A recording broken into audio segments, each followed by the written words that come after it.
Atu.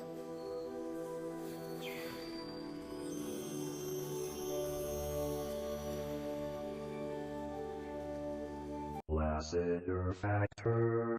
What's up, all my movie-loving maniacs? This is your boy Bankful B of the Lassiter Factor, and today I'm going to talk about Star Wars, The Mandalorian, and Grogu, which was released in theaters over the weekend. I went to the theater to go see it, so let's review. So, The Mandalorian and Grogu is a film continuation of the show The Mandalorian. We see the title character known as Din Djarin and his pet companion Grogu. They continue to do missions for the Republic as they try to continue what's left of the Empire. They go on one mission where they find the son of Jabba the Hutt, Rada, in which they need to find him, take him back to the Hutts so that they can get information on this one Imperial leader.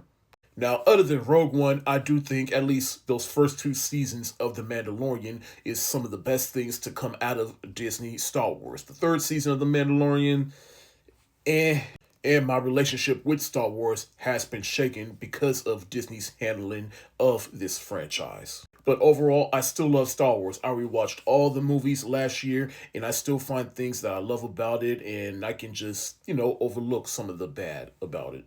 But when I heard that they were making a film for The Mandalorian featuring Grogu, I was...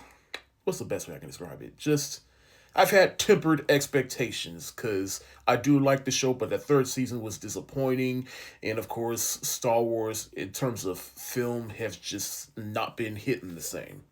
And plus, and I think I can speak for the general consensus when I say this, I think everybody's just fatigued with Star Wars content right now. But I still remain optimistic. This is the first Star Wars movie since The Rise of Skywalker back in 2019. This could be good, and I'm here to report that... look, if you're looking for this to be the culmination of 3 seasons worth of television, you will be disappointed. But if you just look at it as a standalone offshoot Star Wars movie, you will be entertained in that regard. Side note, and spoiler alert, this is the first Star Wars movie to have actual opening credits at the beginning of the movie. That is sacrilegious for a Star Wars movie, but a bold one at that. Now, for the positives, I still like Din Djarin and Grogu in this, this corner of the Star Wars universe. Pedro Pascal, he continues to be excellent in this role, and Grogu, he's just as cute as ever, though there is one bit that did kind of annoy me, and I'll get to that in a little bit. But these are the two characters you follow throughout this movie. You just have fun going on this adventure with them. I mean, you spent 3 seasons worth of television with them, so of course you have an emotional connection to these two. One thing I loved about this movie that I think saved this movie for me is how it humanizes the Hutts. Because beforehand, all you really had was Jabba the Hutt, and he was basically a ruthless crime lord, in which now you have the son of Jabba the Hutt, Rada, who was introduced in the Clone Wars movie from back in 2008, and now... here he is, all grown up and big and muscular, unlike other Huttists that we have seen in the past. And you see that he kind of has a chip on his shoulder because he doesn't want to be compared to his father, and he doesn't want to live in the shadow of his father. He wants to be his own person. And that's something that I liked and appreciated. And as a longtime Star Wars fan, I like that they kind of followed up on that. And he's voiced by Jeremy Allen White, who is now the second shameless actor to play a part in the Star Wars universe.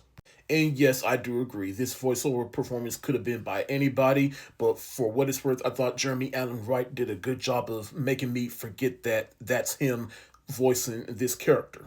As for the things I'm a little split on, I mean, the Empire, it does have a small presence in here, but they're not in the forefront, which I do appreciate, but at the same time, they do kind of start the movie with the Empire trying to rise up, and I do appreciate that they try to use this time period of Star Wars between Return of the Jedi and The Force Awakens to essentially do damage control for the shortcomings of the sequel trilogy, kind of like how they used the Clone Wars to do damage control for the shortcomings of the prequel trilogy, but at the same time, like, come on now, like, they're just there and then they're gone, which I get. This is not what the movie's about, but at some point you do need to address it. Going back to Grogu for a sec, look, he's cute, he's awesome, I love him, but at the same time, he did have one scene during the third act of the movie that, while it was fun to watch and excellent, I know a lot of people like that scene, but for me, it just went on for too long and brought the movie to a grinding halt.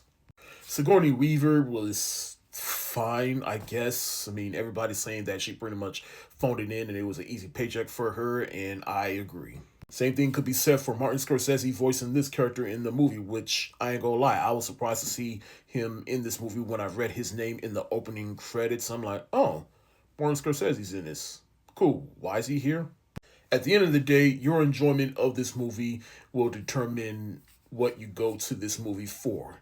If, like I said, if you go to this movie hoping for it to be the culmination of 3 seasons worth of television, you will be disappointed. But if you look at it as just a fun little Star Wars adventure, you will at least have fun in that regard. But overall, this is literally like a Disney Plus special that got a theatrical release. I remember a time when Star Wars, whenever a new Star Wars movie came out, it felt like an event, and this right here just doesn't feel like an event.